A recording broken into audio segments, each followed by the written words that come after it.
Mike Tyson was telling me that he heard about me from jail. Mike Tyson cautioned him about some of the people that he was around there, that they weren't no good, and that he should be careful about them.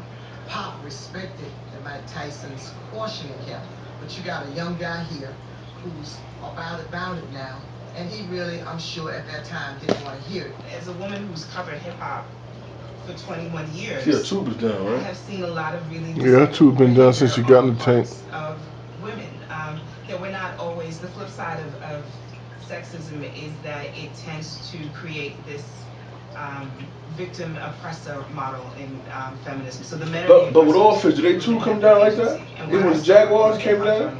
And a feminist hip-hop journalist were women who had a hell of a lot of agency and made conscientious, manipulative choices to align themselves with whatever guy, famous guy that they Yo, do me a favor, move that scraper. Shakur and another man were accused of sexually assaulting and sodomizing a 21-year-old woman in their hotel room. It's not a crime for me to be with any girl I want to be with. It's a crime for that girl to turn that to a rape killer.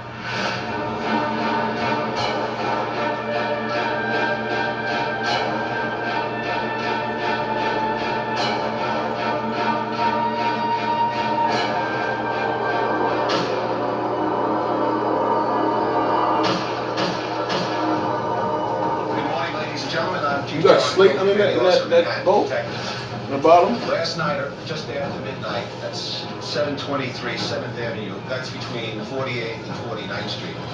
Our rap star, Tupac Shakur, and 3 members of his group were robbed and shot. In an unusual change of events, rapper Tupac Shakur checked himself out of Bellevue Hospital late Wednesday. A friend of the rapper claims Tupac was asleep in another room when a woman was allegedly sodomized. Guilty of sexual abuse is the jury's verdict. He faces up to 4.5 years in prison.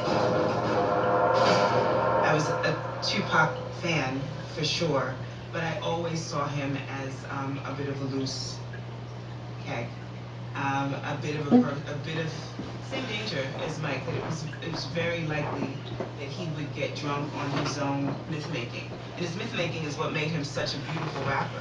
I think one of the most difficult things about going through the trial and what he was accused of is Tupac's love for his mother. And for his sister and for his aunt and the women around him.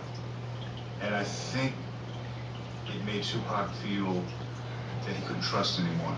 You know, Kevin Powell interviewed Pac for Vibe, which I was a staff writer at the magazine. And I think the most moving part of that story for me was to hear